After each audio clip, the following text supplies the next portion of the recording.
ao nosso evento, ao nosso bate-papo acadêmico, no formato de palestra da Academia Nacional de Direito Notarial Registral, publicado aqui, divulgado, transmitido online pela plataforma Teams e também concomitantemente com YouTube, né, no canal da Adnotare. A gente se sente muito honrado da presença do Dr. Josué Modesto Passos, nosso querido amigo, uma pessoa fantástica, e o Dr. Jorge Alexandrides, de compartilhar o tempo dele. Ele tinha uma outra palestra hoje, acabou cancelando a palestra dele lá para estar conosco aqui nesse evento de hoje, para tratar de um assunto muito interessante que surgiu no nosso curso de leilões, né, judiciais e o registro de imóveis realizado recentemente na Adnotare. E naquele momento, naquele evento, né, no curso, criou-se uma ideia, né, a ideia foi criada no curso, sobre a possibilidade de segurança, de assegurar o direito do arrematante por meio da averbação do auto de arrematação na matrícula imobiliária, né? Então, aquele momento de iluminação do curso foi muito interessante, porque nós três estávamos no momento dessa ideia. Dr. Josué estava na sala de aula, Dr. Jorge Alexandride também estava na sala de aula. E criou-se esse pensamento, né, ali dentro daquela sinergia maravilhosa do curso, falando de segurança, e o Dr. Josué estava comentando sobre a questão do auto de arrematação, né, e aquele período entre a expedição do auto e até a emissão definitiva da carta de arrematação, a qual é o título translativo de domínio ao arrematante. Então, essa diferença, esse espaço temporal, traz, na prática, muita insegurança, muitos conflitos. E vamos lembrar, o direito notarial registral, dentro do nosso estudo, temos que lembrar que ele tem como objetivo a manutenção da paz social. Então, o serviço extrajudicial tem como objetivo fundamental promover meios para assegurar a manutenção da paz. Então, se pensou, se o período entre o auto de arrematação e a carta de arrematação gera insegurança, por que não excluir essa insegurança? E excluir essa insegurança como? Com a averbação, o assentamento do auto de arrematação no registro de imóveis. Para quê? Para dar publicidade àquela aquisição. Então, o nosso evento de hoje, na verdade, é a criação, é o debate de uma tese jurídica. Né? É uma tese jurídica que a gente vai debater aqui. Então, a gente tem que lembrar que os princípios dos direitos reais, vamos lembrar sobre o princípio da obrigatoriedade do registro, que ele se vincula ao princípio da aderência, né, dos direitos reais. Temos que lembrar que os direitos reais, eles nascem, são constituídos, são modificados, são transferidos no registro de imóveis. Temos que lembrar que esse direito real, ele serve para proteger o interessado e proteger também o sujeito indeterminado do direito real, né? O sujeito indeterminado, que é a sociedade. A gente tem que lembrar disso. Então, nesse pensamento protetivo do direito, eu transmito a palavra agora ao Dr. Josué Modesto Passos, para que ele ministre, compartilhe as suas ideias, fazendo uma correlação desse nosso pensamento de proteção com um instituto, né, positivado do direito alemão. Então, vocês estão sendo agraciados com uma aula de direito alemão no Brasil, né? E a gente fica muito feliz de poder ter aqui conosco o Dr. Josué Modesto Passos. Antes de passar a palavra para ele, eu gostaria de cumprimentar o nosso querido vice-presidente, Dr. Mauro Antônio Rocha. Dr. Mauro, um grande abraço, obrigado pela tua presença, querido. Boa noite, você está bem?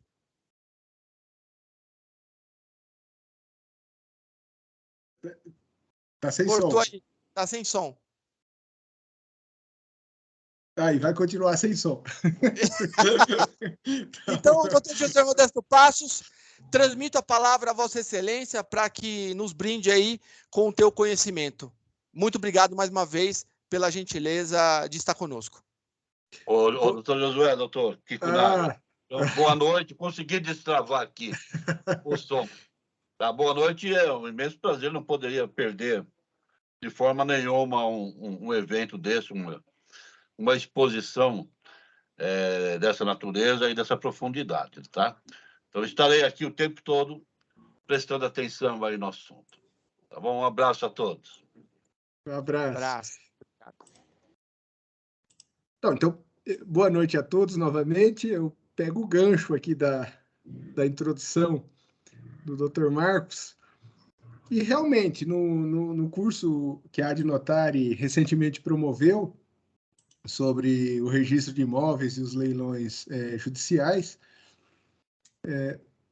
foi mais de uma vez mencionado esse problema que o Dr. Marcos acabou de referir.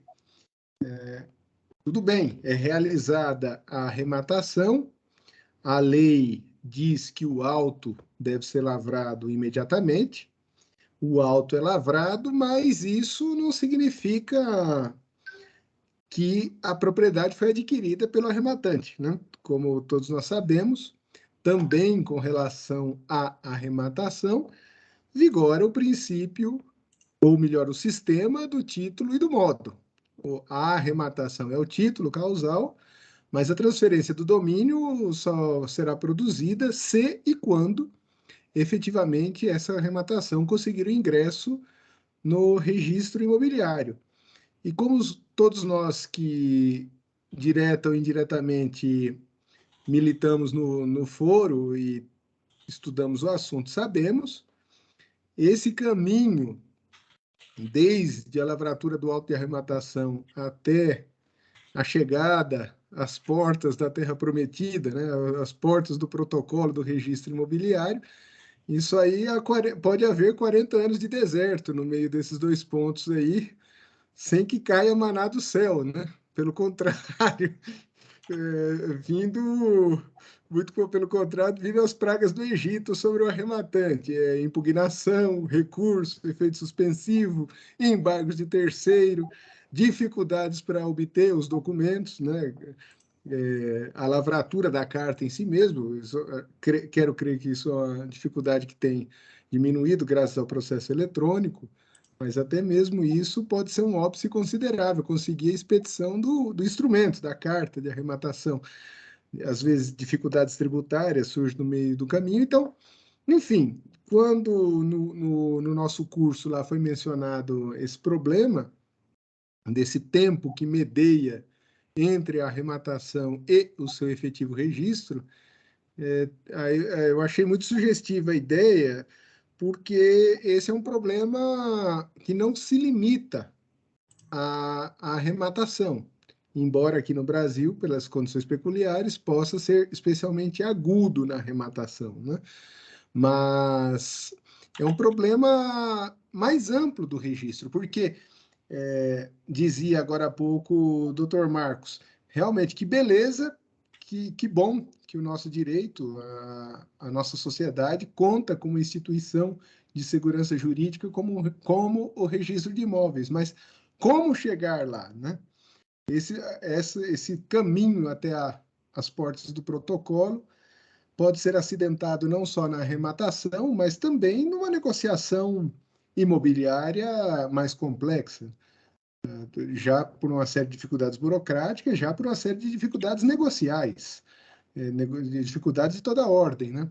E para quem está negociando, surge o problema, né? Como garantir, eu que ainda não tenho o direito ao registro, eu que ainda não tenho título, eu que não tenho a pretensão real, né? A pretensão de registro, a pretensão a inscrever, como garantir uma certa, já antes disso, uma certa estabilidade, uma certa segurança sobre a situação registral, porque a qualquer momento pode entrar na matrícula uma penhora, pode entrar uma venda, a pessoa com quem eu estou negociando pode optar por negociar com o terceiro passa à minha frente e eu perdi tempo, e tempo é dinheiro. Às vezes eu já dei algum sinal, às vezes eu já contratei algum estudo, enfim. Como antes de ter o título por registrar, como garantir uma certa estabilidade no registro de imóveis. Claro, porque, claro, se eu tenho o título apto a registro, acabou. Eu protocolei, no dia que eu protocolei, a partir dali eu estou seguro. Mas, e aí, a título de contribuição nesse debate, nós vamos voltar a discutir a questão do auto, mas como eu estava mencionando antes de começar a aula aqui, eu achei conveniente trazer alguma coisa do direito alemão, porque esse problema é enfrentado pela legislação alemã. Só que a legislação alemã é meio difícil de acessar, né? Porque pelo problema da língua. Então, eu falei, já que eu posso, se eu conseguir fazer essa contribuição, eu acho que talvez possamos tirar algumas ideias sugestivas rapidamente para contribuir no avanço acadêmico dessa discussão sobre a averbação do auto de arrematação. Deixa eu ver aqui se eu consigo compartilhar. Eu acho que não apareceu nada na tela ainda não, né? Está aparecendo sim, Josué, a corrida pelo registro. Deixa eu ver se eu mudar aqui. Mudou o slide? Perfeito, mudou. Tá a corrida pelo registro ainda, mas ele ficou tela cheia. Tá, e agora, assim, deixa eu ver aqui. Eu mudei o slide, mas não mudou na tela Não cheia. mudou, não mudou. E agora? Agora saiu a apresentação. Saiu a apresentação inteira? Eita, Saiu. deixa eu ver aqui. E agora? Voltou? Agora voltou na tela onde que não é cheia, né? Mas dá para ler, não? Dá para ler, dá para ler. A primeira exigência da segurança, o problema 1. Tá. Eu comecei com essa citação aqui rapidamente. Eu não vim com o espírito da palestra, eu vim com o espírito de jogar ideias. Mas Claro. trouxe essa citação aqui desse jurista, Victor Ehrenberg. Ele tem um artigo muito sugestivo que se chama Segurança do Direito e Segurança do Tráfego. Ele analisou há mais de 100 anos vários problemas sérios sobre a segurança jurídica e a segurança do direito, a segurança dada pelo registro.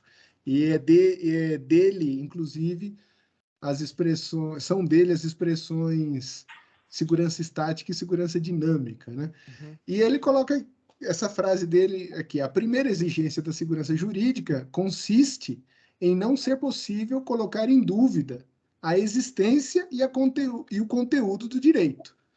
E, claro, pelo registro, eu alcanço essa segurança. A partir do momento que eu tenho um título apto a registro, que eu posso apresentar esse título ao protocolo, esse título é protocolado, é gerada a prenotação do título pelo mecanismo da nossa lei, pelo artigo 1246 do Código Civil e pelos artigos aí 12, 182 e 186 da Lei de Registros Públicos, eu posso, com uma boa margem de probabilidade, dizer que alcancei essa segurança. Meu título alcançou o protocolo, o título vai ser qualificado segundo a data do protocolo. Dali para frente, qualquer alteração posterior no registro, para mim, é irrelevante. Eu já conquistei uma posição imobiliária pelo protocolo. Mas, como nós já falamos agora há pouco, existe essa questão do tempo, né, que decorre até a formação do título apto a ingresso, ou se quisermos usar uma outra terminologia, até o momento em que surge uma pretensão a registrar, ou que surge uma pretensão a averbar, até o momento em que surge essa pretensão de natureza real. Enquanto eu não tenho essa pretensão real, enquanto eu não tenho esse título apto a ingresso, a situação registral fica aberta. Eu não tenho, embora eu já possa estar envolvido na luta pela aquisição de um direito lá na frente, por meio do registro, a situação do registro ainda está aberta, eu ainda não tenho protocolo, né? E nós já mencionamos aqui as causas disso.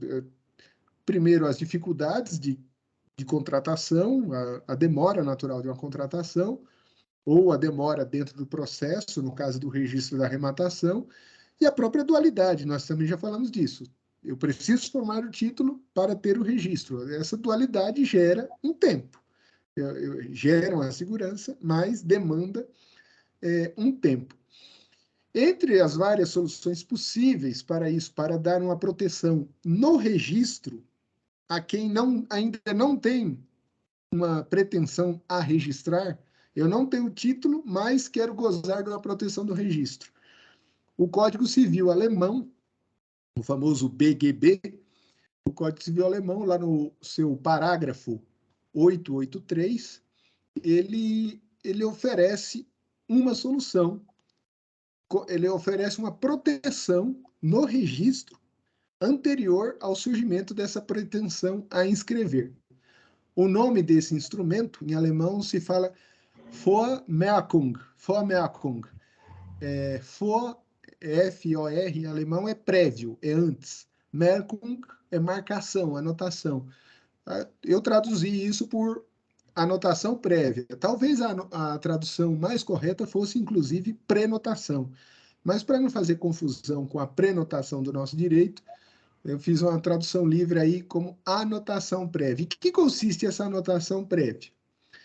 Ela é uma espécie de averbação no registro alemão, mas é melhor falar em inscrição, porque o registro alemão não conhece essa diferença entre registro e averbação, eles chamam tudo de inscrição. Ela é uma inscrição feita no registro de imóveis, feita na matrícula, destinada a assegurar uma pretensão pessoal. O que é a pretensão pessoal? Eu estou na fase contratual, eu ainda não tenho título, mas eu quero ter já uma segurança pelo registro, porque eu quero lá na frente constituir, modificar ou extinguir um direito que está inscrito na matrícula. Por exemplo, eu quero adquirir o domínio, eu vou modificar aquela situação do domínio. Para modificar essa situação do domínio, eu estou contratando, eu estou na fase de negociação com o dono. Eu já tenho o direito à inscrição, ao registro? Não, porque eu ainda não celebrei o contrato de compra e venda por escritura pública, etc. e tal. Mas eu já estou no caminho, eu já estou numa situação obrigacional, pré-contratual, que vai levar à modificação do domínio? Estou. Então, essa situação é digna, no Código Civil alemão, de tutela por meio dessa anotação prévia. Como é que funciona?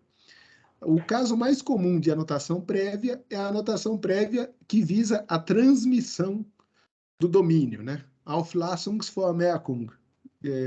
Em alemão, a transmissão do domínio chama-se Auflassung. A transmissão do domínio tem um nome próprio. E essa anotação é feita como está aqui na tela. Esse é o teor da averbação. Anotação prévia para segurança da pretensão à transmissão do domínio em favor do fulano, aqui eu inventei o nome, do Franz Käufer, inscrito em 25 de maio de 98. E aqui a menção ao título, escritura pública do notário Y, de 16 de abril de 1998.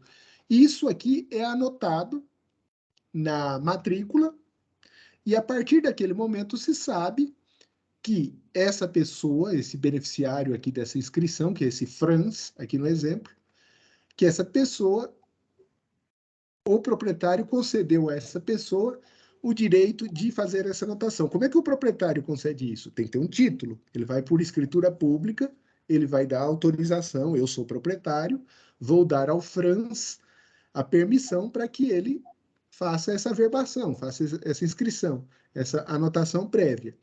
A partir desse momento, qualquer outra inscrição feita na matrícula que contrarie a eficácia dessa anotação prévia vai ser ineficaz contra o Franz Käufer. Por exemplo, se entrar aqui uma penhora na matrícula, o dono ainda é o Josué, mas ele concedeu ao Franz o direito de fazer essa anotação prévia na matrícula. Josué sofreu a penhora. Quem for executar o imóvel vai saber que lá para frente, se o Josué, mesmo depois da penhora, vender o imóvel para o Franz, a penhora vai cair, porque antes da penhora já tinha a prioridade da anotação prévia. O título que vai vir depois, a transmissão do domínio depois, vai retroagir a sua eficácia à data da anotação prévia. Aqui até eu coloquei o exemplo de uma matrícula real alemã. Aqui, ó, Vormerkungssicherung, tá aqui, ó. É assim que é feita essa anotação. Não sei se conseguem ver aí, se está visível. Sim, assim. sim. Essa é a verbação da anotação prévia. Então, como eu ia dizendo, essa anotação prévia vai implicar a ineficácia relativa dos atos de disposição. Qualquer ato posterior à anotação prévia que contrariar essa anotação prévia é ineficaz. Mesmo a penhora, mesmo a falência. Se eu sou o vendedor, eu sou o dono, autorizei o Dr. Marcos a fazer essa anotação prévia porque eu estou negociando com ele. Aí eu dei autorização, ele pegou o título, a escritura pública de anotação prévia, pumba, levou lá no registro, tá lá, em favor do Dr. Marcos existe essa anotação prévia. Aí o Josué entra em falência. O bem não pode ser arrecadado. Se for arrecadado, ele vai ser restituído ao Dr. Marcos quando celebrar a compra e venda. Por quê? Porque existia essa anotação prévia. Agora, tem o outro lado. Essa anotação prévia, ela está tutelando o quê? Um direito real? Não. Nós estamos aqui numa fase pré-direito real. Estou falando aqui de uma contratação. Ainda não tem o título. Claro, porque se o interessado tivesse o título, ele ia registrar, ele não ia fazer a anotação prévia. Então, porque essa anotação prévia protege uma situação anterior ao direito real, ela não implica em disponibilidade da matrícula. Por exemplo, eu concedi ao Dr. Jorgios a anotação prévia na matrícula do meu imóvel, na matrícula do Josué. E eu estou negociando lá com o Dr. Jorgios, não está indo, a negociação não está dando certo, vamos ver. Chega lá, a doutora Andréia me faz uma proposta e, pumba, celebra a escritura pública com ela, e ela registra. Vai ter na matrícula, quem é o dono agora? É a doutora Andréia, e vai continuar constando na matrícula a anotação prévia em favor do Dr. Jorgios.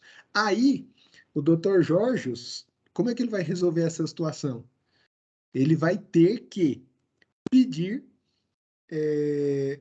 judicialmente o desfazimento dessa compra e venda do Josué e da Andréia para que ele possa entrar na matrícula. Agora, pode ser que ele consiga, pode ser que não.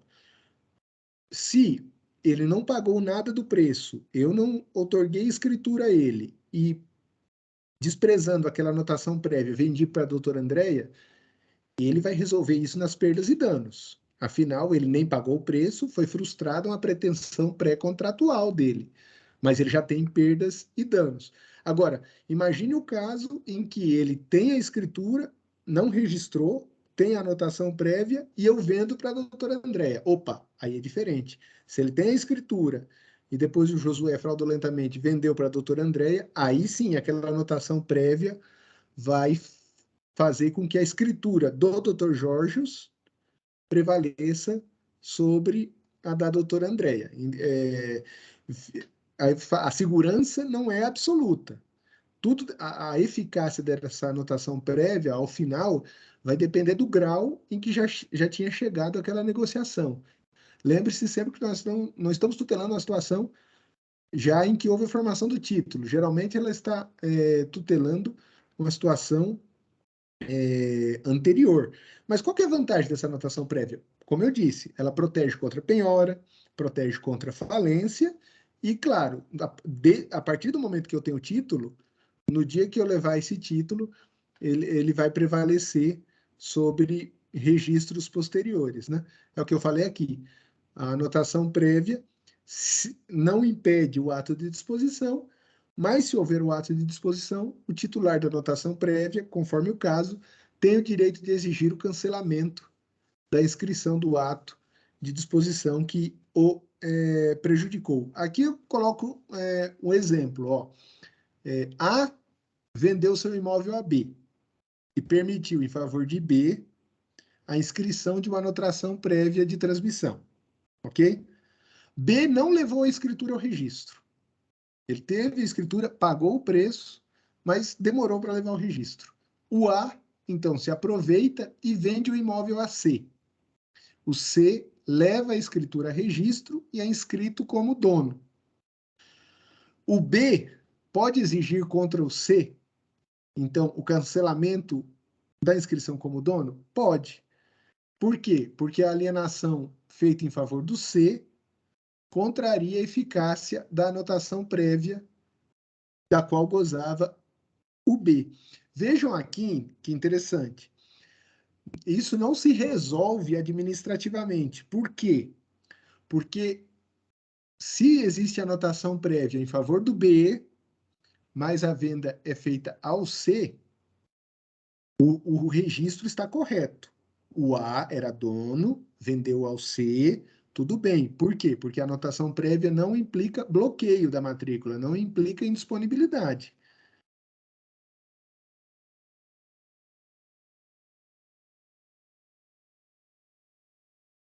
Josué, o seu áudio foi cortado aí.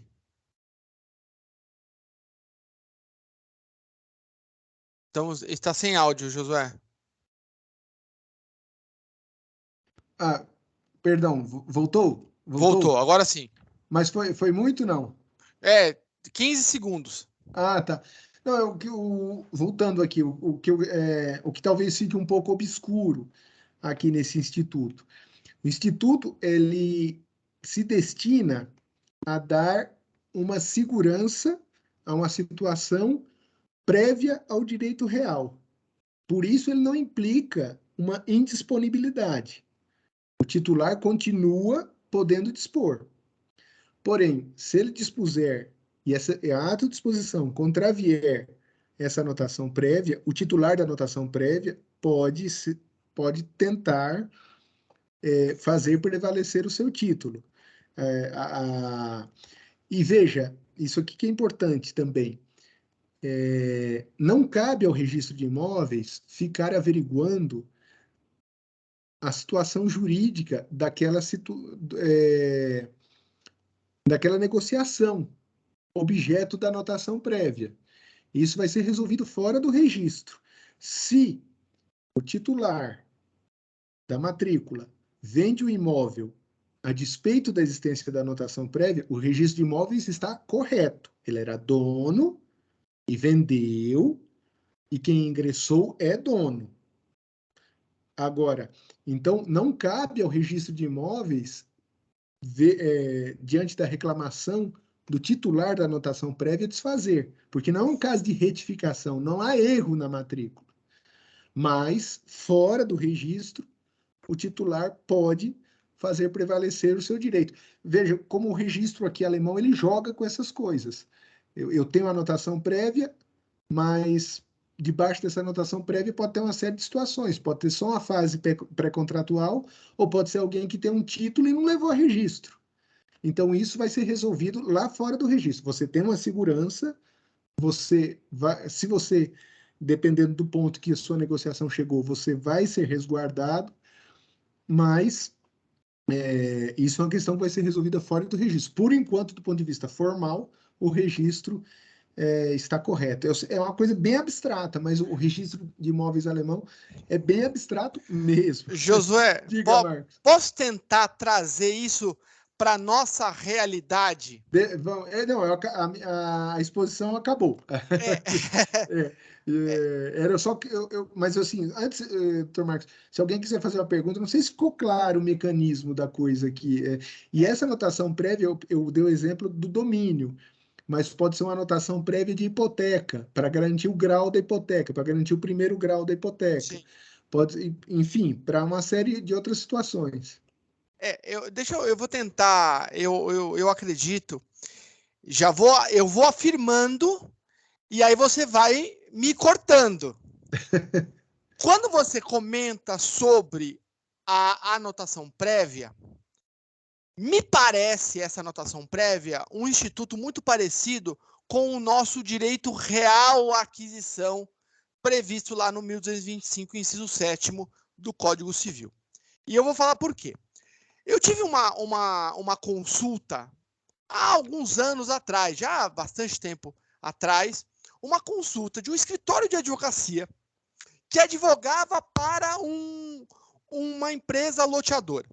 Qual que era o problema? A empresa loteadora lançou o empreendimento, celebrou os contratos com muitos clientes. Esses clientes registraram os compromissos de compra e venda no registro de imóveis por um motivo particular dos sócios da empresa. Eles não conseguiam mais tocar o loteamento, ou seja, eles não tinham condições financeiras para executar o loteamento. Então, o que eles queriam? Eles queriam transferir a posição contratual de loteador para um terceiro. Eles tinham vários compromissos de compra e venda, encontraram um novo loteador que, quantos compromissos de compra e venda você tem na tua carteira? Eu tenho lá 300 compromissos de compra e venda e eu tenho não sei lá quantos milhões a receber. E aí fizeram lá uma conta e falaram, não, tudo bem, eu compro o loteamento de você, eu assumo a tua posição contratual. E aí vem o problema, foram conversar com o registrador de imóveis, e o registrador falou assim, opa, se você quer vender a tua posição contratual de loteador, você precisa de anuência de todos os titulares de direitos reais à aquisição. Mas eram muita gente, não tenho como fazer isso, né? E aí, o escritório de advocacia não viu saída, ele me procurou, e aí eu comentei com ele o seguinte, falei, olha, o loteador é titular de direito real sobre coisa própria, propriedade. O direito real sobre coisa alheia de aquisição é de coisa alheia. Então, o fato dele transmitir o direito real sobre coisa própria para um novo loteador que vai se subrogar nos direitos e obrigações, em nada afetará o direito do titular de direito real à aquisição, compromissário comprador, cliente. A obrigação permanece. E aí, voltamos lá, o escritório voltou lá no registro, né? Aí me chamaram, aí a gente foi, fizemos uma reunião com o registrador, e o registrador, ele acabou aceitando essa tese, foi lavrada a escritura de venda do loteamento, com a subrogação de direitos e tal.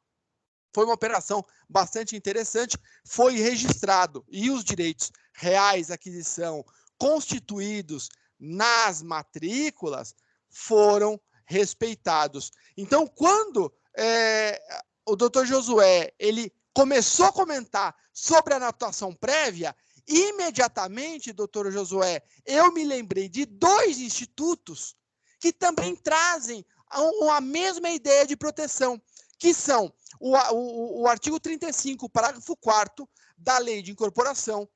Não sei se eu estou falando besteira, o senhor que vai me falar. E o artigo 27 da 6766/79. O que fala o artigo 35, parágrafo 4º da Lei de Incorporação, a Lei 4591 de 64. Ele fala o seguinte: o incorporador, ele tem o dever legal de, após cumprido o prazo, superado o prazo de carência de 180 dias do empreendimento imobiliário, aquela primeira fase da incorporação, que é a fase de lançamento, que tem natureza preliminar, né, por conta da possibilidade de resilição unilateral da incorporação, um direito potestativo do incorporador imobiliário, o incorporador é obrigado a converter os termos de adesão, os pré-contratos, as promessas de compra e venda, os recibos em compromisso de compra e venda, contrato de natureza definitiva. Se o incorporador não converter esses pré-contratos, recibos, propostas, termos de adesão da incorporação em compromisso de compra e venda, o cliente ele pode levar esse título, e aí se torna um título, no registro de imóveis para averbação, doutor Josué. Não é para registro, mas para uma anotação prévia de um direito real à aquisição. E interessante, olha só que loucura, interessante que o artigo 27 da 6766 tem uma previsão parecida lá no 27. Então ela fala, se o loteador não celebrar, e aí eu vou pedir a permissão de fazer a leitura do artigo 27 da 6766. Ele fala o seguinte, artigo 27 caput, se aquele que se obrigou a concluir o contrato de promessa de compra e venda ou de cessão não cumprir a obrigação, o credor poderá notificar o devedor para a outorga do contrato ou oferecimento de impugnação no prazo de 15 dias, sob pena de proceder-se ao registro do pré-contrato, passando as relações entre as partes a serem regidas pelo contrato padrão. Então, veja só que interessante, doutor Josué, nós temos na legislação também uma previsão de anotação prévia, que na minha cabeça, eles têm a mesma ideia, o mesmo bem jurídico a ser tutelado. É uma coisa, uma relação jurídica que ainda não se tornou um direito real, mas a ideia é que se torne, né? Então, eu venho para proteger essa relação jurídica e da publicidade. Não sei se a minha ideia, esse meu pensamento, ele se encaixa nesse instituto do direito alemão. Devolvo a palavra ao doutor Josué. Não, então é interessante. Veja, o pano de fundo de todas essas situações, da situação da incorporação imobiliária, do compromisso de compra e venda, e talvez da averbação do auto de arrematação, o pano de fundo é todo esse. Se eu preciso, eu quero, eu desejo a segurança dada pelo registro. Mas, como acontece na vida, sempre que eu crio um meio complexo, como o registro, que vai me facilitar lá na frente, a obtenção desse resultado final não é simples. Aquela coisa que a gente vive na vida, tudo que é muito simples deu muito trabalho para ser feito. Aliás, não tenho procuração para defender os registradores de imóveis, mas isso é uma das incompreensões comuns que a gente vê com relação aos emolumentos. Também não vou entrar no mérito se os emolumentos são caros ou são baratos, mas o fato é que, às vezes, a pessoa vê, mas espera aí, eu estou pagando tudo isso para ter uma folha de papel com 8 linhas que vão constar o meu nome, é isso mesmo? Sim, mas para obter essas 8 linhas é um trabalho, é uma organização muito complexa para um resultado muito simples. Para chegar a esse resultado simples é porque teve um trabalho de depuração muito grande. Então, todas essas situações que o doutor mencionou tem esse pano de fundo. Eu preciso da segurança do registro, eu quero a segurança do registro, mas eu tenho um caminho a percorrer até lá. Isso não é instantâneo. Então, a ordem jurídica vai desenvolvendo de maneiras variadas, atendendo a interesses diferentes, em tempos os mais diversos possíveis e com consequências nem sempre muito idênticas, esses meios de dar uma certa proteção a quem está adquirindo, sem que também o outro lado fique desprotegido. No compromisso de compra e venda, eu não paguei tudo ainda, estou pagando, mas, em compensação, eu já tenho um direito real de aquisição, né, que vai ser plenamente efetivo assim que eu provar o adimplemento. Essa situação Mas essa situação do compromisso de compra e venda, particularmente, mostra isso de maneira bastante gráfica, porque o surgimento do compromisso de compra e venda no Brasil ocorreu justamente para proteger aquela pessoa que começava a pagar, não tinha nenhuma proteção no registro e, segundo a jurisprudência da época, não tinha nenhuma proteção contratual. O Pontes de Miranda menciona isso, aquela situação. Eu comprava um lote na década de 20, comprava o lote, celebrava lá, começava a pagar as prestações, dali a 15 anos eu terminava de pagar aquelas prestações, eu não tinha título, ia pedir a escritura, então acabei de pagar, que era a escritura do vendedor.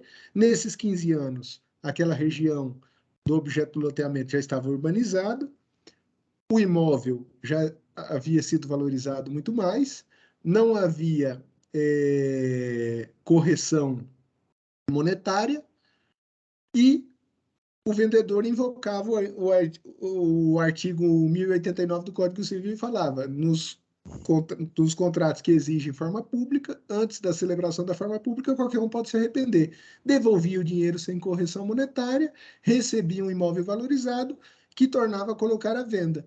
É claro que aí havia um abuso de direito, porém a justiça, aí Pontes de Miranda fala o pecado social, o pecado da justiça, do Poder Judiciário, vendo a fraude, por uma questão meramente formal, não protegeu. E foi aí a necessidade do decreto 5837, prevê, então, para quem ainda não tinha o direito de registrar a compra e venda, prevê uma situação preliminar, que é o compromisso de compra e venda com eficácia real, porque aí nem o vendedor perde antes de receber tudo, nem o comprador fica desprotegido. Agora, comparando o instituto do compromisso de compra e venda com essa anotação prévia no direito alemão. Veja, a anotação prévia no direito alemão, ela não dá direito à adjudicação compulsória. Porque vamos supor, naquele exemplo, com o Dr. Georgios aqui, comecei a negociar com ele, ele é o titular, é o vendedor, é o dono do imóvel, mas antes que a minha negociação com ele progredisse, ele, paralelamente, recebeu uma proposta muito melhor, e antes de cancelar essa anotação prévia, o outro comprador viu na matrícula e falou, não, eu me resolvo lá na frente, eu quero comprar agora. Faz a proposta e compra. Eu não paguei o preço, estava numa fase de início contratual com o Dr. Jorge, eu não tenho como obter uma adjudicação compulsória dele.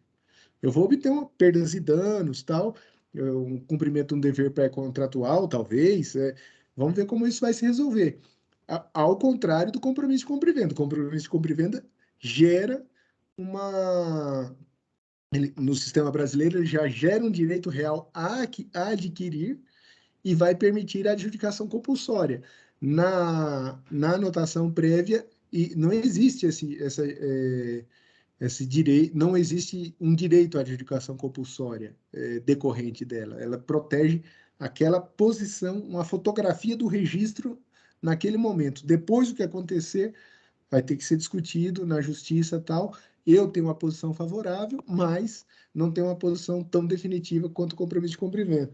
Aliás, na lei de incorporações, a ideia é a mesma. Eu vou vender a unidade futura, e essa outra situação que se verificou no direito brasileiro, era feita a promessa de alienação de coisa futura, sem incorporação imobiliária, os adquirentes ficavam completamente desprotegidos, né?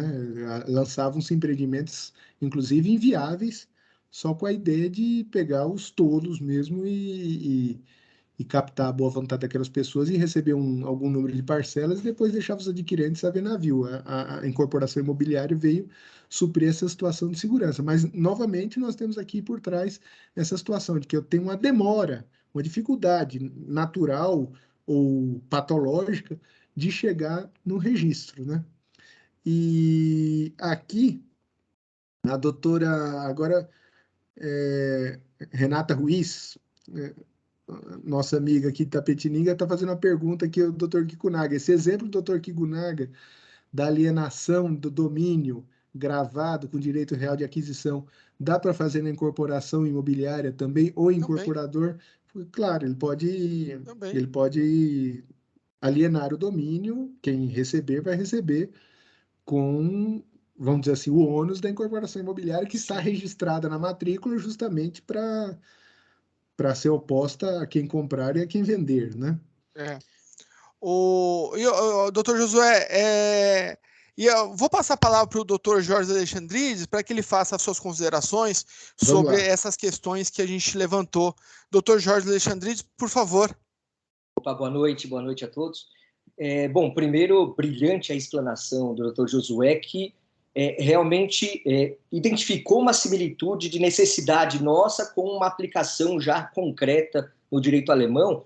E um contraponto que eu pensei aqui, eu fui mais para o direito processual e eu fiz uma ponte com esse Instituto do Direito Alemão com o artigo 828 do Código de Processo Civil, que é a averbação da certidão de ajuizamento de uma ação de execução, em que não impede alienação, não impede atos de penhora, não impede hipoteca, não impede nenhuma oneração ou alienação do bem, mas já protege de uma certa forma aquele exequente por uma questão de presunção de fraude à execução se não houver patrimônio suficiente nos bens do executado. Aliás, o executado aqui nem foi citado, ele pode citar e pagar. Então, aquela averbação ela foi uma prevenção, né? Claro que eu estou aí no direito processual e, obviamente, o Instituto Alemão é no direito material propriamente, né, doutor Josué? Então, eu fiz esse comparativo que, para mim, foi para assimilar realmente essa composição do direito alemão. Né? Eu queria aproveitar esse gancho para entrar propriamente mais no ato de arrematação. E a insegurança jurídica, ao meu ver, ela é causada primariamente pela falta da averbação da penhora decorrente daquele ato de expropriação que vai ser realizado. A penhora é o primeiro ato de expropriação no processo. E, obviamente, o Código de Processo Civil não obriga a averbação da penhora como requisito da expropriação, mas sim para garantia de efeito erga omnes daquela penhora efetivada e os reflexos processuais de direito de preferência no concurso de credores, quando tiver na mesma classe de credores. Né? Então, nós temos aí reflexos que muitas vezes, para o exequente, ele não leva a efeito a penhora, e isso é o que vai gerar uma grande insegurança quando eu, leiloeiro público, vou fazer a formulação do edital do leilão. Porque quando a venda é feita por uma alienação judicial, uma asta pública, nós temos uma venda sobre documentos. Então, nós vamos trabalhar com o que está nos autos, o que está no processo, e também com o que está nos documentos públicos. E aí, claro, obviamente, a certidão imobiliária e também os documentos que encontramos junto a, por exemplo, a órgãos públicos da prefeitura, né, os cadastros imobiliários junto à prefeitura. E quando eu me deparo com essa situação de elaboração de um edital, se eventualmente na certidão imobiliária consta uma penhora, eu, previamente à construção do edital, eu vou analisar aquele processo para ver se já não houve uma arrematação que ainda não foi levada a efeito o registro da carta.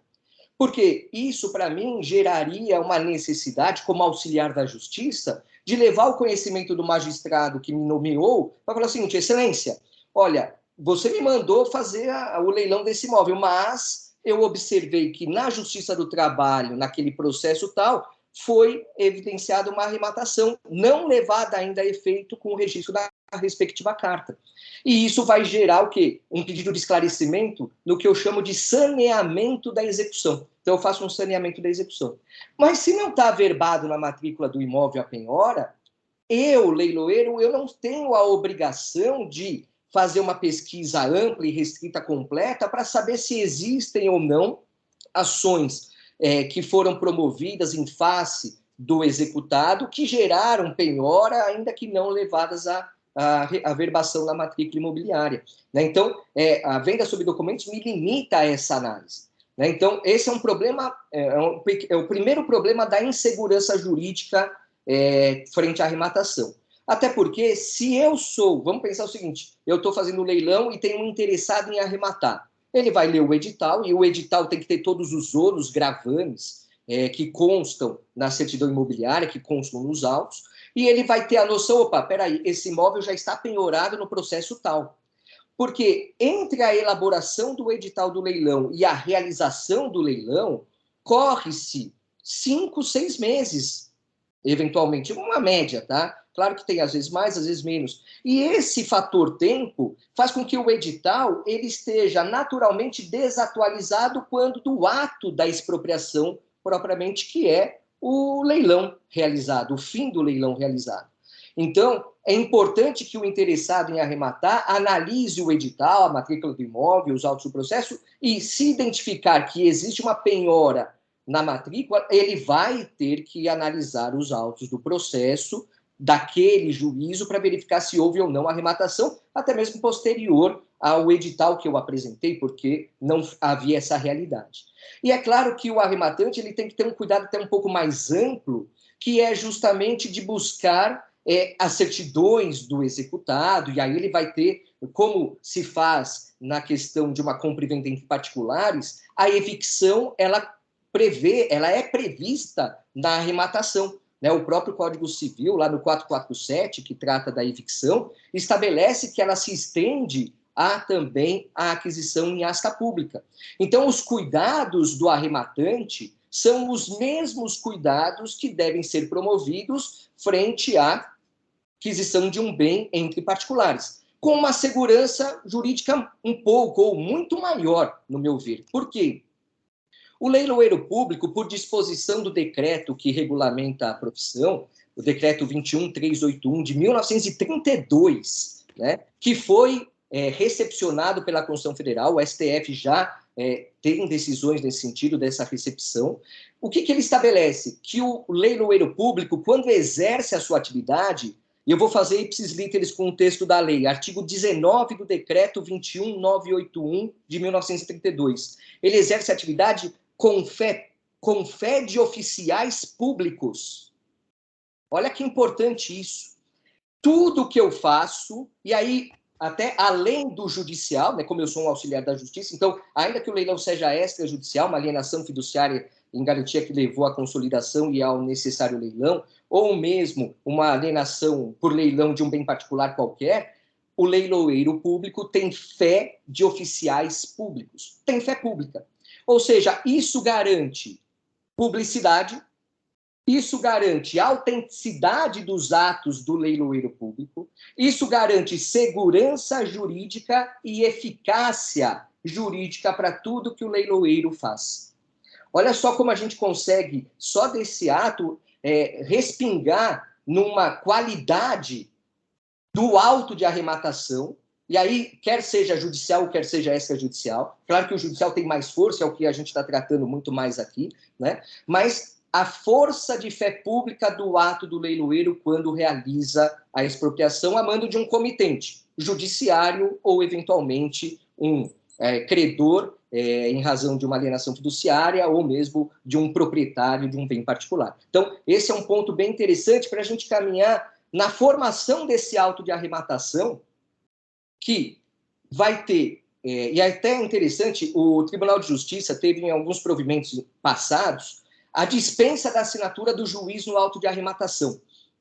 Hoje não, hoje as normas da Corregedoria Geral de Justiça estão em conformidade com o artigo 903 do Código de Processo Civil, que o auto de arrematação precisa ser assinado pelo arrematante, pelo leiloeiro público e também pelo juiz. A partir do momento que temos essas 3 assinaturas no auto, tem-se um efeito muito importante para a arrematação, porque ela se considera perfeita, acabada e irretratável. Ora, então, nessa situação perfeita, acabada e irretratável, que gera a arrematação com a assinatura do auto pelos 3 partícipes aí dessa situação, juiz, arrematante e leiloeiro, esse documento, ainda que não seja o título hábil a transmitir o domínio, obviamente, a forma não está concretizada, porque depende da formação da carta de arrematação, que hoje pode ser também feita extrajudicialmente, mas judicialmente também, mas o próprio auto de arrematação já é uma situação, ainda que só assinada pelo leiloeiro público e pelo arrematante, já tem o condão de ter a autenticidade, a eficácia, a segurança jurídica e a publicidade para fim de ser levada ao oficial registrador.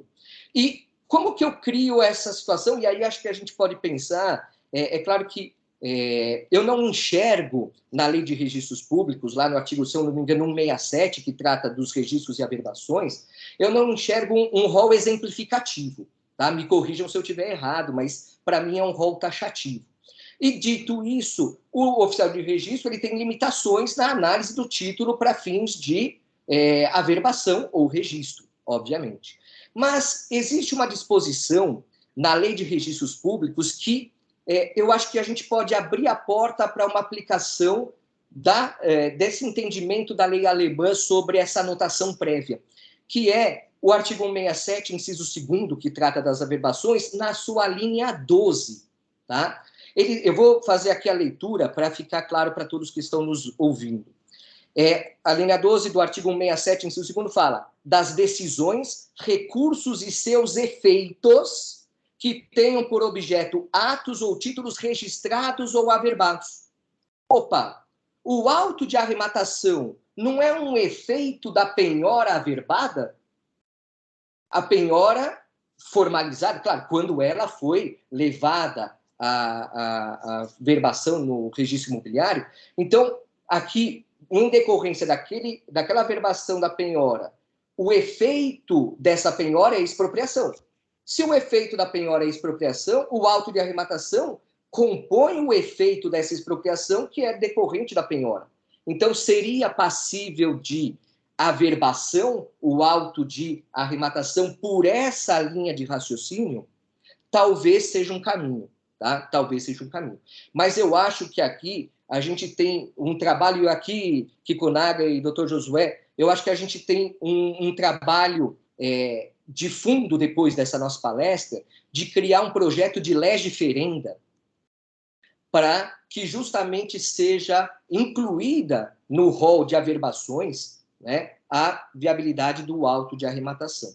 Mas eu acho até em razão desse dispositivo que eu mencionei, que poderia haver, pela própria corregedoria, um provimento para fins de dar a possibilidade de averbação como consequência do ato da penhora que foi levada a efeito no registro imobiliário.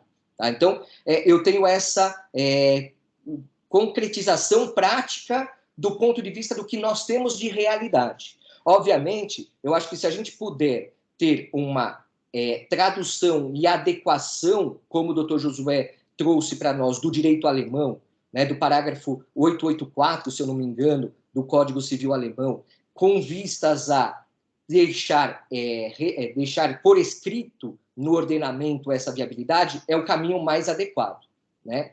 Mas, até estendendo essa questão do poder, ou melhor, da característica do leiloeiro público de ter essa fé pública, a gente pode até estender para um caso que eu e o professor Kikunaga já sempre conversamos, que é o auto de arrematação, a força do auto de arrematação decorrente da alienação fiduciária, do leilão decorrente da alienação fiduciária.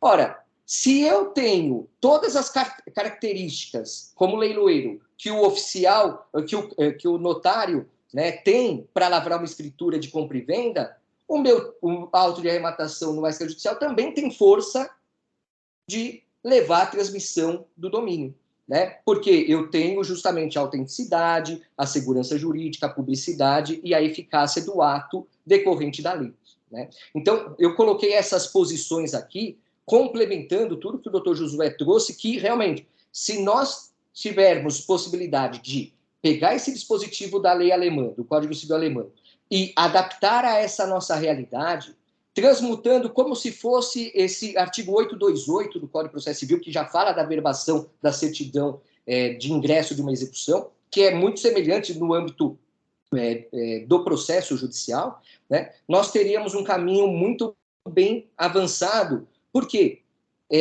De fato, acontecem problemas de, por exemplo, outro dia eu estava fazendo um edital de leilão, apresentei o edital de leilão, e eu me deparei com a situação, olha, no outro processo está sendo feita a venda do mesmo imóvel.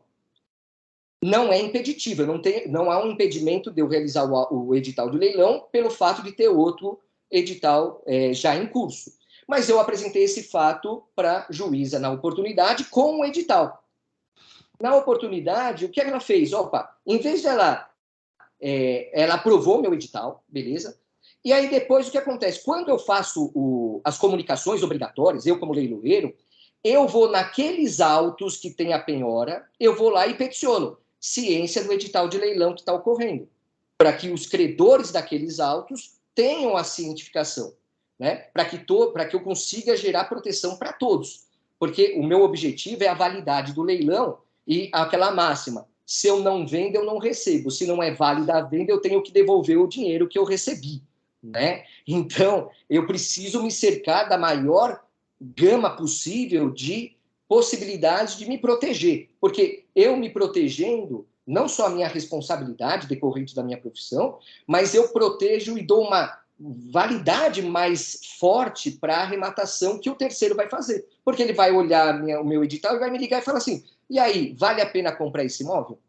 Eu preciso ter todo esse estudo, né, que eu absorvo e coloco isso no edital e apresento também nos autos do processo e faço essas comunicações. Então, quer seja a Justiça do Trabalho, federal, civil ou mesmo qualquer poder judiciário estadual do Brasil, eu vou lá e faço a comunicação nos autos.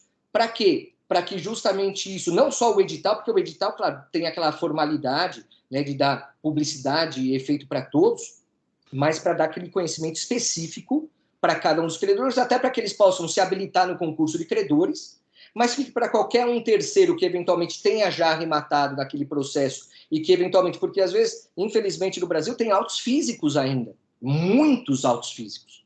E eu não consigo ter acesso a um processo trabalhista físico que corre em Manaus. Eu, como leiloeiro, eu não tenho condições de, e nem a obrigação de, buscar essa informação concreta. Essa é uma situação que o credor exequente tem que verificar se o bem está apto a ser objeto de penhora e de leilão também, né? Então, essa venda sob documentos nos trazem algumas restrições que, se tivesse na matrícula do imóvel, que é centralizado, né? Então, claro, você tem o local do imóvel, você tem o oficial registrador que tem a competência para aquela localidade e isso o torna centralizador de todas essas informações para fins de não evitar que seja feito um outro leilão, não evitar que seja feita uma outra penhora, uma hipoteca, uma alienação, da mesma forma que o doutor Josué trouxe do direito alemão.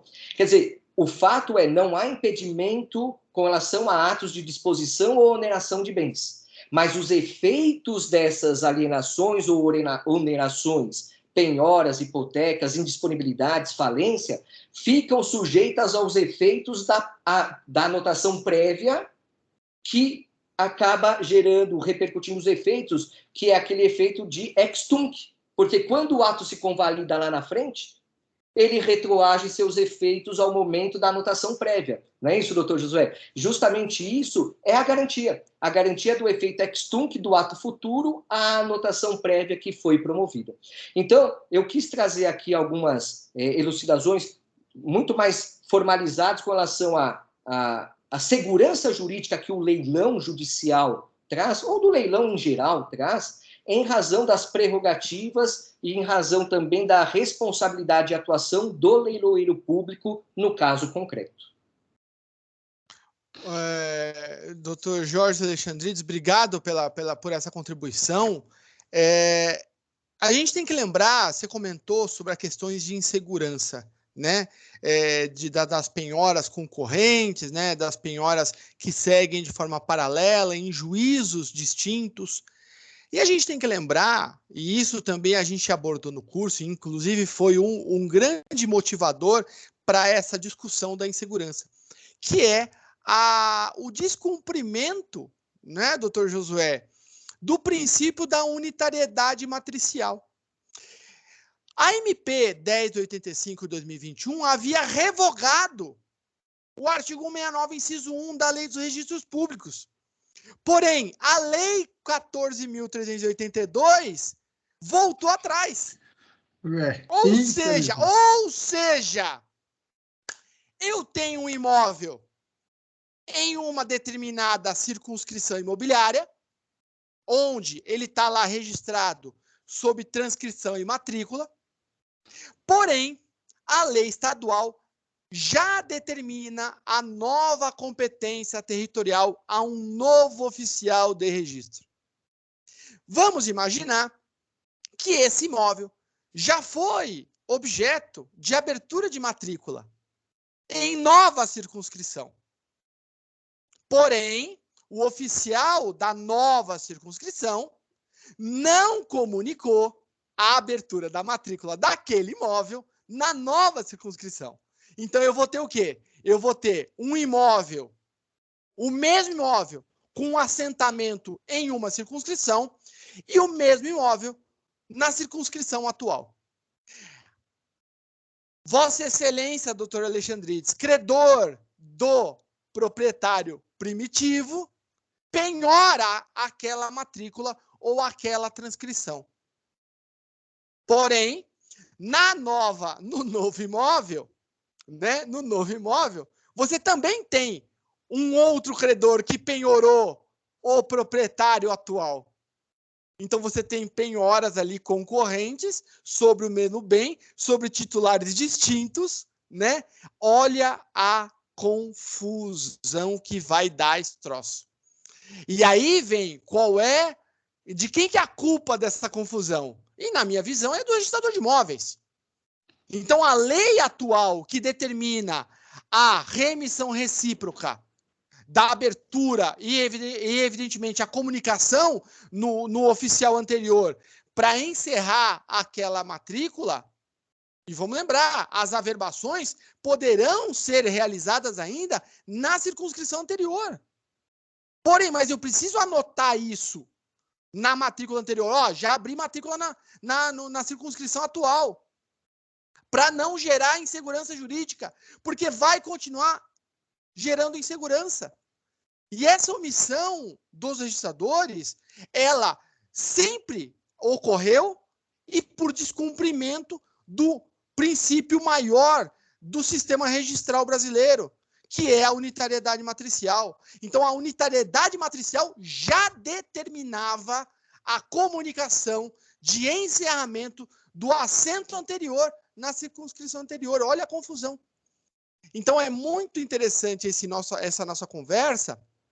Por quê? Porque a insegurança não basta só de processos, de exequentes concorrentes.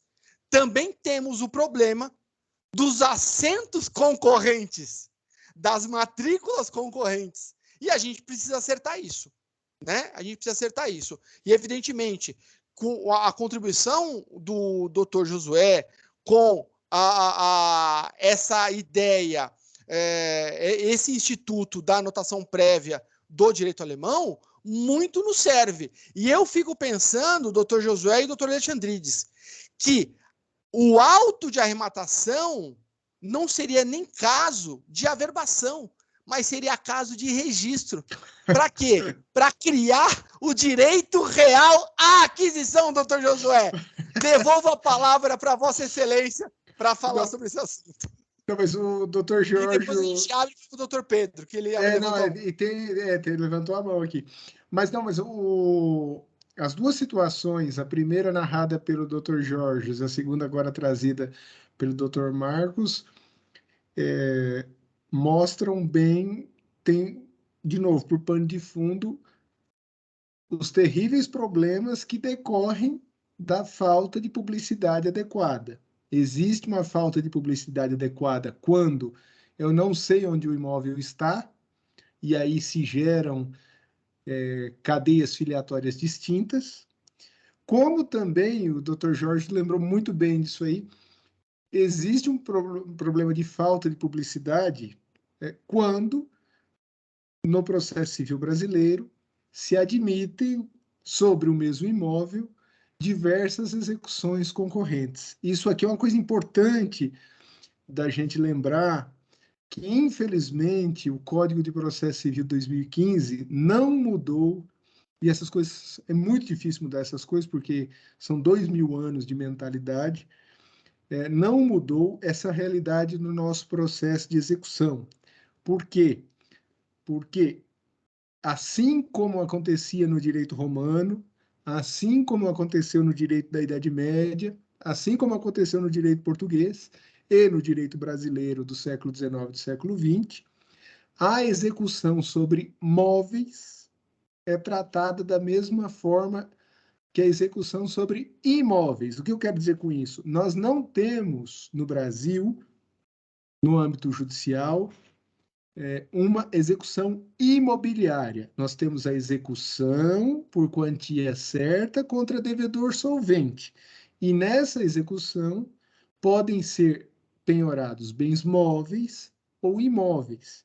E é diferente de termos uma execução imobiliária. O que quer dizer isso? Uma das consequências de ter uma execução propriamente imobiliária, se nós pegarmos, por exemplo, de novo o exemplo alemão, ele fala: toda vez que a execução recair sobre um imóvel, a competência para o processo de execução é do juízo da localização do imóvel.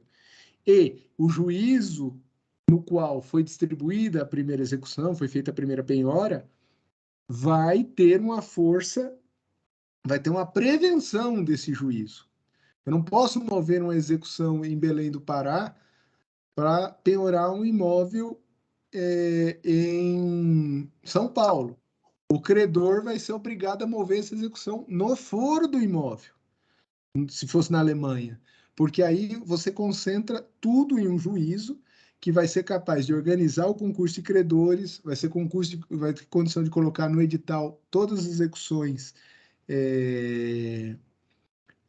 pendentes e tomar todas as providências, inclusive para todos os cancelamentos de todos os ônus, de todas as penhoras, indisponibilidades, etc., que causam sobre o imóvel. Esse é um problema que ainda continua no nosso direito, que, nesse ponto, o Código de Processo Civil de 2015, que avançou tanto em outros aspectos, não trouxe uma verdadeira inovação. Nós não temos uma execução imobiliária, nós temos a execução por quantia certa contra devedor solvente, e disso decorrem problemas, ou podem decorrer problemas. Um desses, e o Dr. Jorge lembrou muitíssimo bem, se fracassa o registro da penhora, o processo vai correr solto lá, ninguém sabe onde está esse processo, e lá pela frente corre-se o risco de vir uma desagradável surpresa para rematante, leiloeiro, juízo, e por aí vai.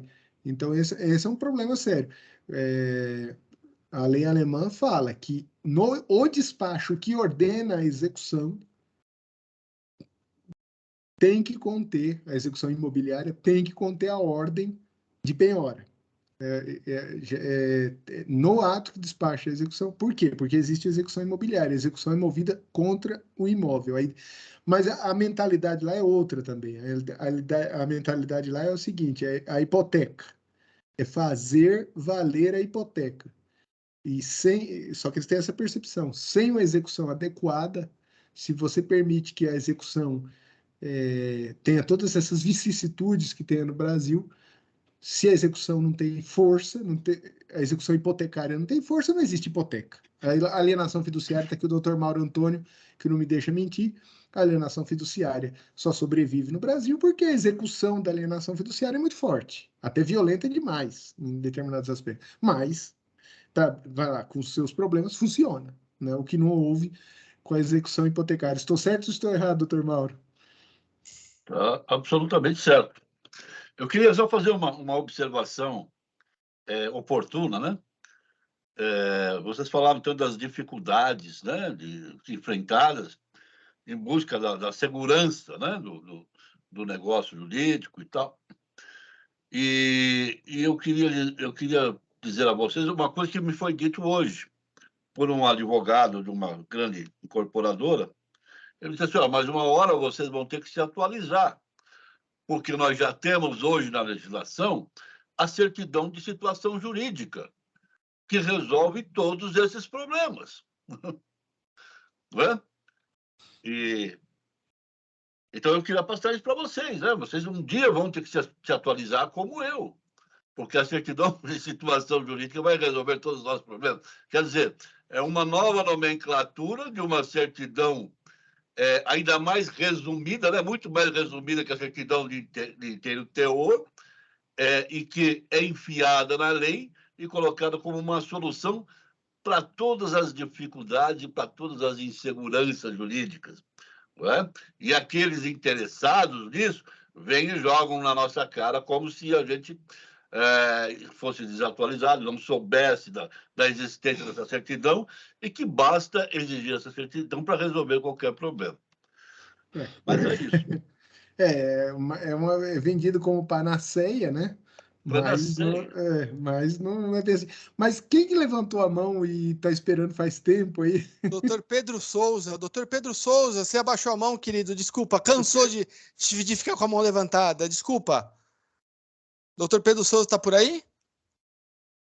Não, estou sim. É que já responderam a minha pergunta. Pode ficar tranquilo. Já responderam? Obrigado. Então, Nada, obrigado, senhor. Um detalhe interessante que o doutor Mauro nos trouxe, né? Essa questão da certidão da situação jurídica do imóvel, prevista lá no artigo 19, parágrafo 9º da Lei dos Registros Públicos. Ela fala o seguinte: a certidão da situação jurídica atualizada do imóvel compreende as informações vigentes de sua descrição, número do contribuinte, proprietário, direitos, ônus, restrições judiciais e administrativas incidentes sobre o imóvel e o respectivo titular, além das demais informações necessárias à comprovação da propriedade e à transmissão e à constituição de outros direitos reais. E é interessante, porque essa certidão, na verdade, né, doutor Mauro, ela não vai se referir à certidão anterior, ao assento anterior concorrente que deveria estar encerrado e não está. Então, você pode pedir 2 certidões de situação jurídica que serão concorrentes e contraditórias, né? Então, criaram aí uma certidão que, na verdade, é uma certidão em resumo, né? É uma certidão em resumo. É isso que criaram, né? Falaram o mesmo. Né? Ou seja, continuamos com o problema na mão, o problema da insegurança jurídica, né? Então, a minha proposta avançou, doutor Josué Modesto Passos e o doutor Jorge. Eu tinha um pensamento até hoje de averbação do auto e agora eu avanço para o ato de registro, porque aí eu sou obrigado a abrir matrícula se eventualmente esse imóvel mudou de circunscrição.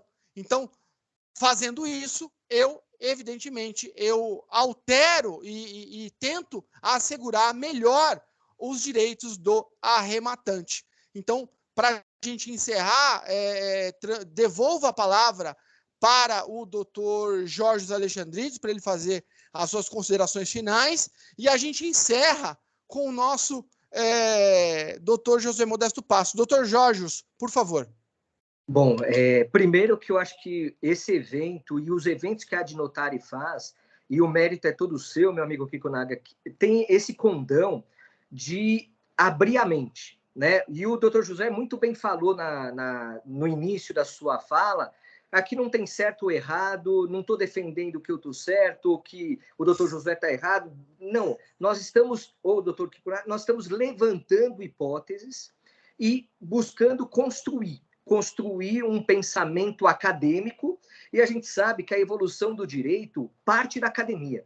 É a academia, são os juristas, é o que nós estamos fazendo aqui, que vai ser levado para as petições, que vão ser levados para, eventualmente, a suscitação de dúvida, que vai bater para formar uma convicção e uma mudança, talvez, de alguma regra, uma formação de jurisprudência. Então, nós estamos no nascedouro aqui de construir um direito mais seguro, né? E é claro que essa segurança parte realmente para dar uma visão mais construtiva de um ato que já é perfeito, acabado e retratável. Olha só, será que ele não é mais forte do que um compromisso particular de compra e venda que pode ser levado a registro? Ou tão forte quanto? né? Percebam, olha só, a gente desmerece um ato judicial com revestido de uma formalidade muito ampla, publicação de editais, intimações, decisões judiciais, uma formalidade que é muito restritiva. Eu tenho muitos limites na atuação como leiloeiro, mas um compromisso de compra e venda feito num papel de pão vai ter o registro por conta de uma disposição legal, né? Não estou querendo desmerecê-lo, eu estou querendo buscar uma situação de igualdade, de equidade de tratamento, né? Então, acho que é importante a gente ter esse viés de pensamento, e a academia aqui, na sua presidência, meu amigo Kikunaga, faz realmente a gente abrir a cabeça. O curso que nós fizemos, eu tenho certeza que quem está aqui e não compareceu no curso já está decepcionado, já vai querer pedir outro curso, e nós já vamos fazer outro aí, né? É bem assim mesmo, e eu tenho realmente um orgulho muito bom de poder contribuir com um pouquinho que eu sei, às vezes falando besteira, às vezes trazendo uma ideia que não é bem cabível, mas buscar construir, porque é desse debate que nós temos que faz com que a gente tenha ideias. E agradeço muito a oportunidade do doutor Josué Passos se colocar também nessa situação de debate, né, de amplitude, porque o doutor tem aquela amplitude de ser um acadêmico propriamente, um eterno estudante, assim como eu sou, o Kikunaga e muitos que estão aqui. Nós somos eternos estudantes e vamos buscar sempre ampliar os nossos horizontes. Muito obrigado pelo convite. Fiquei feliz por conseguir participar, porque Nós também. Quando eu vi que eu não ia também. Fiquei triste mesmo, mas deu tudo certo. Que bom. E obrigado mesmo. Doutor Paulo Mariano. Voltando aqui do nosso foco aqui, que era verbal alto de arrematação, eu queria colocar aqui como isso seria muito útil, até mesmo há alguns anos atrás, ainda que na maioria dos processos eram processos físicos. Eu tive um caso onde havia um credor hipotecário, e naquela época havia aquelas leilões, doutor Marco Antônio vai ficar bravo comigo, aqueles leilões da Caixa, aqueles leilões que faziam um monte de leilões, assim, até o Sócrates patrocinava aquilo. E no meio desse processo aí, eu havia feito uma arrematação para um cliente, e naquela época demorava-se para expedir a carta, e esse imóvel foi levado a leilão da Caixa, e a pessoa comprou, registrou e correu no condomínio para pegar a posse. Quando chegou lá, o síndico falou: doutor, você não tinha arrematado esse imóvel? O que aconteceu? Eu falei: peraí que eu vou ligar para o meu cliente. Meu cliente ainda não tinha conseguido registrar, porque a carta não tinha havido se expedido, mas esse credor hipotecário ele havia sido intimado nos autos, antes de ir para leilão. Eu consegui reverter com incidente de fraude à execução, anulei o registro do cidadão que comprou pela Caixa e registrei minha carta de arrematação. Tudo isso poderia ter sido evitado com a averbação do auto de arrematação. Ou seja, no final das contas, o doutor Mauro Antônio Rocha volta a ser culpado dos problemas do direito registral. Doutor Mauro, que coisa louca. Se não de todos, quase todos. Obrigado, doutor Paulo Mariano, pela sua presença, pela sua contribuição. Doutor José Modesto Passo, suas considerações finais para o nosso encerramento. Não vou, valeria a pena alinhavar aqui na esteira do que o Dr. Jorge falou, o Dr. Marcos falou, assim, as linhas para a gente continuar meditando. Então, por exemplo, se formos defender a averbação do auto de arrematação, 2 dispositivos talvez sejam interessantes nessa linha. O Dr. Georgios mencionou um, que é o 167, inciso 2º, número 12, da Lei de Registros Públicos, e também na Lei de Registros Públicos pensar talvez no significado que agora tenha adquirido o artigo 246, com a nova redação dada pela medida provisória, agora pela Lei 13.482, o número é esse? Isso, 14.382. 14.382, porque agora o 246 tem um apêndice, né? Além dos casos expressamente indicados no inciso 2 do caput do artigo 167, serão averbadas as subrogações e outras ocorrências que alterem o registro, aí vem ou repercutam nos direitos relativos ao imóvel. Se nós não temos aí nessa inovação legislativa, nessa repercussão nos direitos relativos ao imóvel, uma pista, uma linha de pesquisa para admitir essa averbação do auto de arrematação. E, de qualquer maneira, nós também teremos que meditar sobre os concretos efeitos dessa averbação. Porque ela vai ser uma averbação meramente notícia? Ou ela garante uma posição, uma prioridade, vindo depois a carta de arrematação, essa anotação prévia, ou essa averbação prévia do auto vai ter uma eficácia de desfazer os atos posteriores? Em resposta afirmativa, com qual fundamento? Né? A má-fé de quem veio depois, ou a má-fé não, mas a impossibilidade, de onde que nós vamos tirar a força normativa aí para atribuir um efeito resolutório, né, a essa averbação? Então, nós saímos aqui hoje ainda com essas perguntas, e a ideia era essa mesmo, porque é uma ideia nova, que precisa ser estudada, não só na possibilidade da admissão eventual dessa averbação, mas também no estudo cuidadoso dos efeitos dessa averbação. Mas foi ótimo, eu acho que aqui eu acho que a Academia Ad Notari cumpre excelentemente esse papel. Nós trazemos problemas e trazemos soluções. Geralmente, a Ad Notari traz soluções. As palestras são excelentes, ver o pessoal expor aqui o direito positivo. Hoje, nós viemos trazer contribuições, problemas. E essa é a vida acadêmica, né? Muito obrigado pelo convite, mais uma vez. É sempre um prazer estar aqui. Dr. Jorge, Dr. Marcos, Dr. André, Dr. Paulo, Dr. Manuel, Dr. Mauro, a doutora Renata, a doutora Daniela, o pessoal e todos aí da academia, que é sempre realmente um ambiente muito agradável, muito estimulante de estar aqui para discutir esses assuntos do direito registral. Muito obrigado. Muitíssimo obrigado, doutor Josué Modesto Passos, por suas contribuições, por suas provocações, por sua generosidade e amizade, principalmente. A Ad Notari, nesse momento do encerramento do evento, eu faço um convite aos nossos queridos palestrantes, aos nossos queridos acadêmicos, Dr. Josué e Dr. Jorge Alexandrides, que nós esbocemos um artigo jurídico assinado por nós três, né, contribuindo em conjunto, e a gente publique em breve no Migalhas, né, pela Ad Notari, que a Ad Notari tem lá o espaço no Migalhas. Então a gente traga esse pensamento novo e faça o convite a todos os demais associados da Ad Notari para que também contribuam com esses pensamentos, para que a gente possa, desses pensamentos, elaborar eventos, discutir eventos e, posteriormente aos eventos, evidentemente eu sei da agenda dos senhores, mas se puderem, a gente poder combinar entre nós três aqui a confecção desse artigo. Pode ser um artigo bastante simples, não precisa ser um artigo acadêmico, aprofundado, mas que a gente já comece a publicar nossas ideias e a gente vá melhorando esse aprofundamento de pensamento jurídico.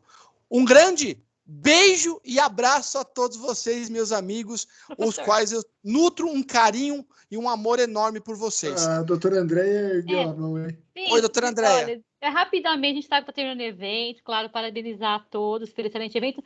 É que tem aqui no chat, estão pedindo para levar o curso de leilões para o Paraná. Então, não poderia deixar de colocar aqui para vocês, ó. O doutor Maurício está pedindo o curso. Ai, ai, ai. Doutor José Modesto Passos, ai. Vamos lá, vamos pensar nisso daí, ó, doutor Maurício Assad aí. Um grande abraço a todos vocês, mais uma vez, muito obrigado. Um beijão para vocês, até a próxima semana. Tchau. Tchau. Boa noite. Até mais, boa noite. Boa noite.